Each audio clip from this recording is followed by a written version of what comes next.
This week's story is about how we create self-fulfilling prophecies. I had taken a job as head of learning and development for one of the top investment banks in the world. Eager to make a good impression, I was invited by the head of research department to conduct a small training session. Unbeknownst to me, this type of training session was normally conducted by someone from in the department. The managing director of the department had instead asked this person to assist me to conduct the session. I wasn't too far into the session when I realised I was being set up by the person who was assisting me. Needless to say, the session was a disaster and my reputation took a beating. A few months later, I was attending an off-site training session conducted by an external facilitator for senior managers of the company. And I happened to strike up a really good relationship with one of the senior managers of the research department. They urged me not to give up on the department, and they were going to see if they could get me another opportunity. It took about a month, and the senior manager came back to me and asked me if I would facilitate a training session on how to conduct performance appraisals for the managers in the research department. I responded, "Sure, no problem. I can put together a 2-day training program." The manager responded, "No, not 2 days, 1 hour." "What?" I exclaimed. "I can't run a proper training session in 1 hour. It would be a waste of everybody's time." But he insisted that the MD wanted it conducted in an hour. I tried to explain again that it was not possible to get any skills transfer in that amount of time. I went on to add that I felt it would put into question my reputation as a facilitator, and therefore I preferred not to embark on another venture that would surely result in another disaster. However, over the next couple of weeks, he repeatedly asked me to reconsider, and finally I did. I really had to challenge myself and my thinking to put together something that might be of some benefit to these managers. Finally, the big day arrived, and I was told that the session needed to start at 12 p.m. and finish exactly at 1 p.m. because the managers had other commitments which they needed to attend. I arrived a few minutes early and was not surprised to see that I was the only one in the room. There was also a live interstate teleconference hookup in the room, but no one was there either. So 12 p.m. arrives, and still no managers. At 12:05, the managing director arrives and says, "Where is everyone?" I shrug my shoulders and say, "I have absolutely no idea." This was not entirely true. I suspected that the managers didn't really want to attend and were probably hiding in their offices. At about 12:10, the managers started rolling up, and by 12:15 we were ready to start. The interstate video feed to Melbourne was shut down as no one had bothered to turn up. The managing director asked me if it was okay if he said a few words. "Sure," I said. What else could I say? I was now down to 45 minutes and the clock was ticking.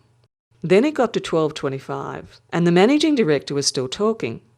And then the clock ticked over to 12:35 and the MD didn't even look like stopping. Normally at this point in time I would be freaking out. But at the time I happened to be reading a book called There Are Only Perfect Moments. So as I sat there and listened to the MD, I kept on saying to myself, "There are only perfect moments," as I mentally kept on deleting aspects of my presentation. Finally, at 12:40, the managing director finally handed over the session to me. By this stage, my well-planned presentation was completely in ruins.